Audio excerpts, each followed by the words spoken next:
everybody, welcome back to my channel. Today is a review, and it is not a normal review. It is one I have never done on the channel before. It is a book review over the brand new Star Wars High Republic Light of the Jedi novel. And this is an adult novel. I just got done reading it last night as I'm recording this video, and I've got a lot to say about it. I thought that it would be fun to maybe catch up more on some Star Wars reading, because I've really been lacking in recent years. And with this expansion to the canon, I wanted to make sure that I was all caught up, and so I figured it would be fun to do some book reviews. I mean, I get people requesting them all the time, and so thank you to those who were wanting to see this video. I hope you enjoy. I have taken some notes over the book. It's a couple pages, so we'll get right into it. This was something, I must say. So, Light of the Jedi is written by Soule, and he's not an author I was familiar with, and that is because he mostly does comic books, and he has done some DC, but he's really known for the Marvel comic books and some Star Wars comic books. He's done like Lando, Darth Vader, Poe Dameron. Marvel-wise, he's done The Death of Wolverine, which I actually have and I bought. Had no idea those were written by Soule. You know, you kind of pay more attention to the illustrator almost, but this is his first Star Wars novel from what I could find. And it was pretty interesting. So before we go into this review, I do want to say that I have not read up on any kind of controversy that the High Republic era novels are in, if there's anything going on with that. I've heard that some people are unhappy. That's not the case with me, but I haven't done any exterior reading. I haven't seen any other book reviews, nothing. So this is my completely unadulterated opinion on what I thought of Light of the Jedi. So before we begin, I just wanted to go, in case you haven't read the book or you did read the book and haven't figured it out, who is on the covers. There's two covers. There's a regular cover that I have, and then they have an alternate one. And then for the regular cover, we have Buryaga, which is the Padawan Wookiee. We have Avar Kriss, Elzar Mann, and then Loden Greatstorm. And also, forgive me in case I mispronounce something. It's all been read in my head, so by the time I come out and like say it out loud, it sounds a little awkward because I've never pronounced it out loud. The characters in this book were crazy or anything, but just forewarning. And so for the alternate cover, going from back to front, you have Loden Greatstorm, Porter Ingle, Bell Zedifer, the Padawan, Indira Stokes, and then the little Charhound is Ember. So I just wanted to throw that out there in case you were interested who is on the cover of these books. Okay, so this novel is broken into 3 parts, so that's kind of how I wanted to do the review. I'll kind of review each part and then an overall conclusion. And I will say that there will probably be minor spoilers in this video. Nothing crazy. I'm not going to try to give anything away because unlike other people, I mean, you don't get the importance of it until you read the book itself. But starting with part 1, I give it a 4 out of 10, and this was my least favorite part. Generally, I kind of thought that we could totally exclude this part and just talk about it in hindsight. That's just my opinion. I was not a fan, though it was just interesting enough to seem to like keep me reading. The biggest issue for me starting out on the book was the fact that it was so many character points of view switching back and forth, and I didn't know any of these characters. And so I was getting confused on who is who and what is what. I mean, even characters as simple as like Tayami and Avar Kriss, I was confusing the two. It pans out and gets better as the novel goes on, but in part 1 I really noticed that, and it was hard to follow. I wasn't a big fan of Soule's writing right off the bat. I kind of throughout the whole novel, it's not my favorite writing style. He's very relaxed and kind of nonchalant with his writing. It's not very formal. I mean, he is using like third perspective character point of view, which is fine, and that's the best way to do that. But the multiple characters that they had, I understand that that's how they had to tell the story, but it was a little hard to get at first. And if you're like a new writer trying to get published, they like totally tell you not to do that. Do not put too many characters like that in the book, because it's usually a turnoff for a novel. So in this case, it ended up working. Wasn't my favorite in part 1. The other thing was like during this anomaly that happens, which is basically the whole part 1 of the book, the Jedi come off as like real goody-goody, like Mary Sue kind of, which I wasn't a huge fan of.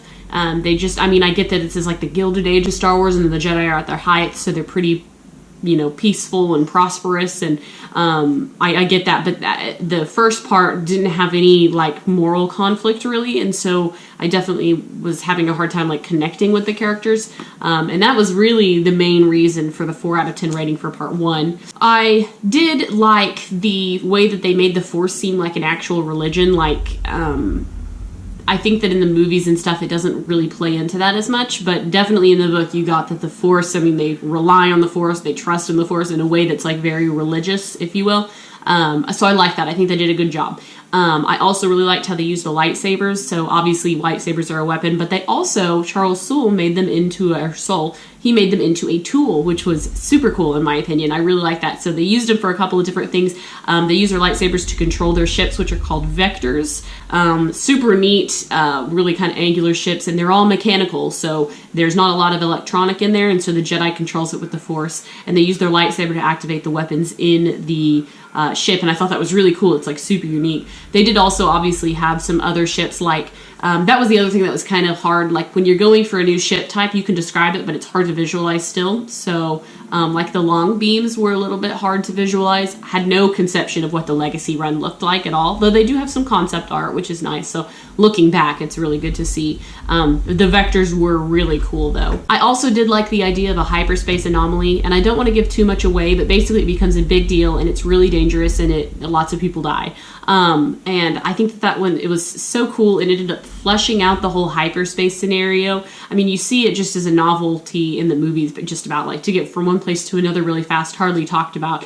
And they really go in deep on that. And I like that. But on the same note, it is a little bit hard to conceptualize because I am not mathematically, scientifically inclined in that way. So I was like having a hard time understanding some of the things they were talking about.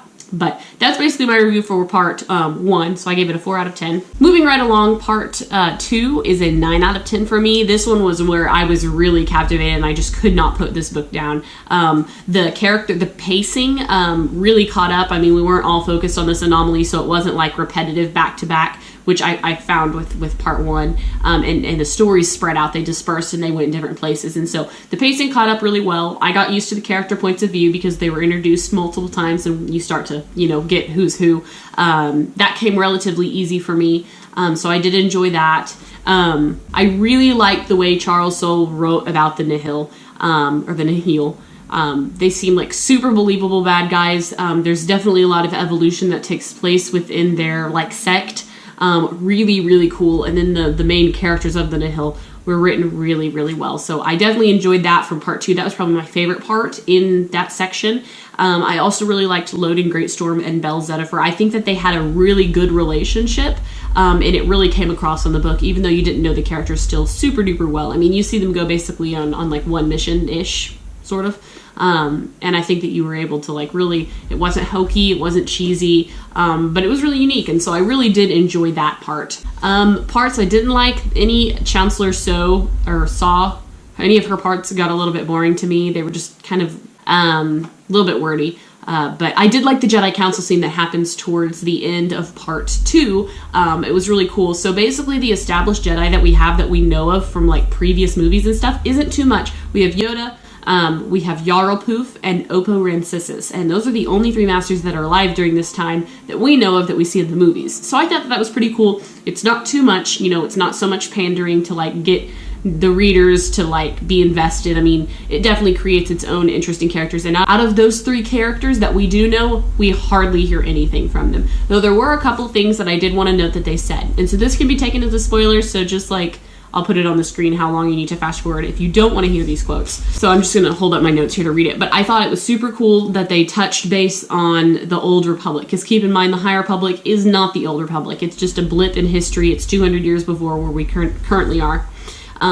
But it is something said by Oppo Rancisis, I believe, and he says, "In fact, our predecessors waged and won the Great Sith War." So the Sith War is canonized again. That part of the Old Republic I hope to see fleshed out in the future. I thought that was super cool.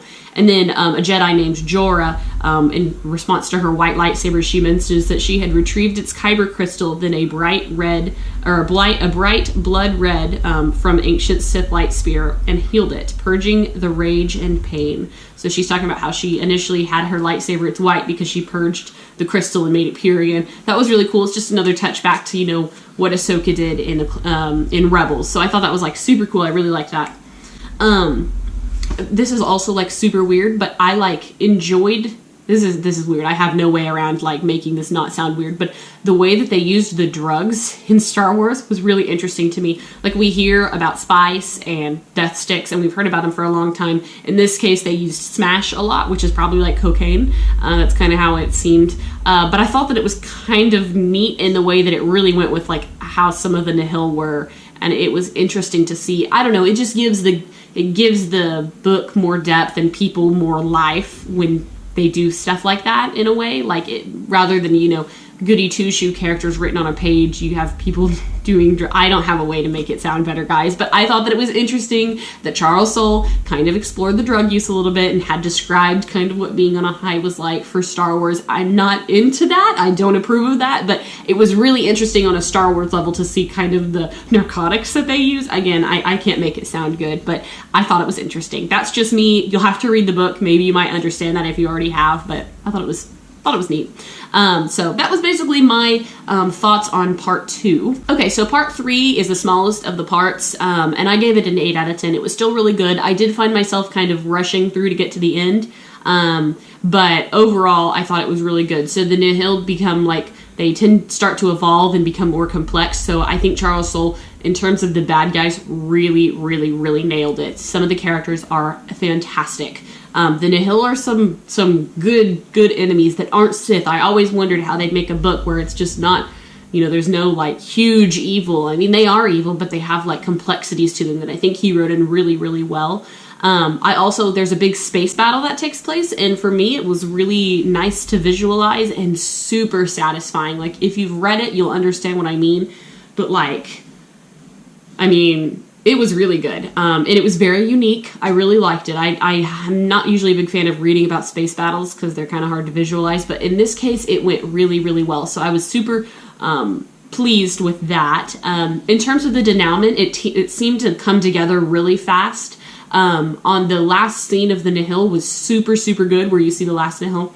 It left me with a lot of questions, but the epilogue, well, I'll say that the final chapter of the official book was kind of it was closure, but obviously left it a little bit open for better things. It wasn't my favorite, but the epilogue was pretty good. However, it almost seemed a little bit ambiguous, like too ambiguous. Like, there was something that happens, and I was just like, that could mean 10 trillion different things. I'm assuming it is in response to the upcoming books. So I think it's called Into the Shadow that's next by Kevin Scott. This summer will be the second book to Light of the Jedi. So we'll obviously hear more about it, but the characters, I think, reached a decent complexity. And then the story overall was very good. Again, I think we could have left out part 1. This is my personal opinion. Just left it out and talked about it in hindsight because it is super repetitive. I mean, the anomaly is really important. It's the whole basis for this book. But spending so much time on how they only work with one emergence or a couple emergences, I think it could have been handled in a different way. But that's just me. Overall, it didn't ruin the book for me. It just, the first part, I wanted it to start out on a different foot. And that's just me. That's my own personal opinion. I wasn't a huge fan of part 1.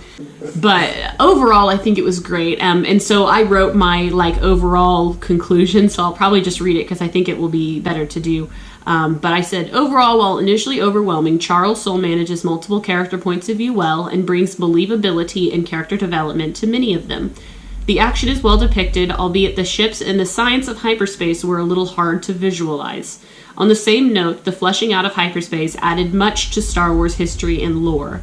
There was not too many callbacks of familiar Star Wars jargon and characters. It did not feel like pandering in that way, but it was just enough to be neat.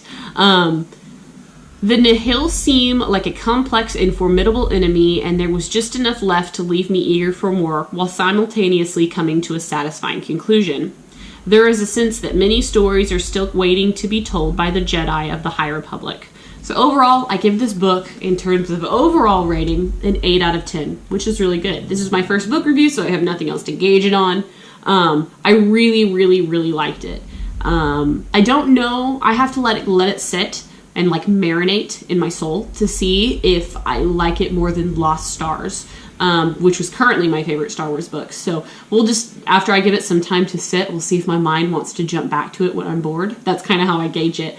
But it was a good story, guys. I mean, it is worth picking up. It really is. I was surprised. I was a little bit skeptical on how they would make this novel work, and I think they did a good job. And so if y'all are curious, I did write down my favorite characters. So Yaga, which is the like Jedi Wookiee, or he's a Padawan Wookiee. I liked him. I thought his scenes were neat, and he's a Wookiee, so I mostly like him for that. But he seems like a good character. I really hope that they expand the storyline of his more, because we didn't get a whole lot of him in the book. But I did like him. I also, in terms of like favorite main characters, Avar Kriss and Elzar Mann, I really, really liked them for some reason. I really liked their relationship, I think. And they obviously were kind of really at the heart of this novel, along with a couple others. And then in terms of the Nihil, my favorite was Marchion Ro. I hope that's how it's pronounced. I've not actually ever said it out loud until just now. But I really liked him. He was super awesome. Super cool character. I loved the development. Overall, I think I found myself between the light side and the like dark side, if you will. I found myself more engaged with the Nihil than I did with the Jedi. Maybe that was Charles Soule's writing. It could have been the characters that he chose to portray in this. We will obviously, as the novels go on, get different characters that, you know, have stories. But that's basically it, guys. So I don't know how to wrap this up other than just being like, we're done. 8 out of 10 for this book. Super awesome. I do recommend you picking it up, especially if you're interested in the High Republic. It's worth a read. I think that they did a good job. And if you can get past some of the other, like, more mundane, you know, annoyances with the book, then it makes a really good story. It's a very, very well thought out story. It does have a couple surprises in it. I did find myself, like, being like, oh, a couple of times. So it was really good. That was this book review, guys. I really hope you enjoyed it. And if you did, please, if you've read it, but don't spoil it, let me know what you thought in the comments below for others. And so anyways, guys, thanks for watching. And until next time, I will see you guys later. Bye.